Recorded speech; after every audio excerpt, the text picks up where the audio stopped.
Women drove up and down a main road in the eastern city of Khobar and cheered as police looked on. "We are ready, and it will totally change our life," said Samira Al-Ghamdi, a 47-year-old psychologist from Jeddah, one of the first women to be issued a license.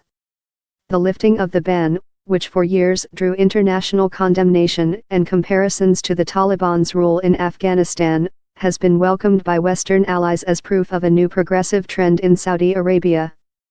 But it has been accompanied by a crackdown on dissent, including against some of the very activists who previously campaigned against the ban. They now sit in jail as their peers take to the road legally for the first time.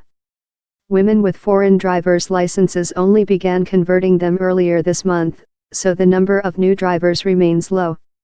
Others are training at new state-run schools, with 3 million women expected to drive by 2020. Some still face resistance from conservative relatives, and many accustomed to private drivers say they are reluctant to take on the country's busy highways. "I definitely won't like to drive," said Faiza Al-Shamari, a 22-year-old saleswoman. "I like to be a princess with someone opening the car door for me and driving me anywhere."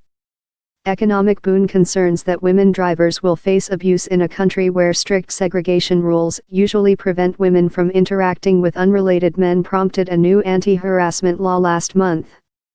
The Interior Ministry plans to hire women traffic police for the first time, but it is unclear when they will be deployed.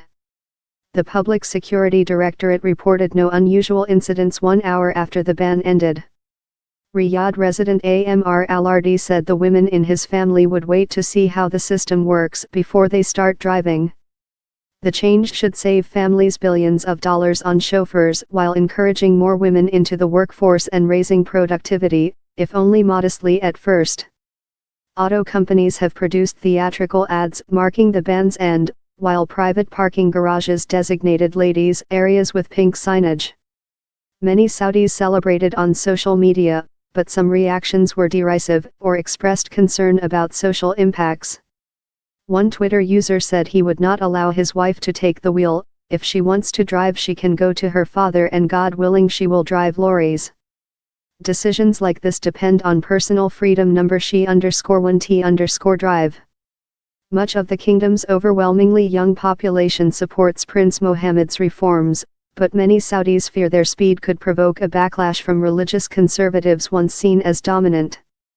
Activists arrested the Crown Prince's modernization efforts have won praise at home and abroad, but he has also provoked unease with an anti-corruption purge last year, when scores of royals and top businessmen were detained at the Carlton Hotel in Riyadh. Most were freed after reaching settlements with the government.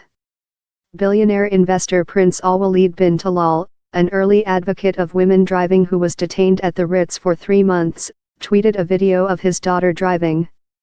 "Saudi Arabia has just entered the 21st century, he said to his granddaughters in the back seat in the video. "Thanks to King Salman for this achievement." Amnesty International said lifting the ban was a small step in the right direction, but called for an end to other practices that discriminate against women.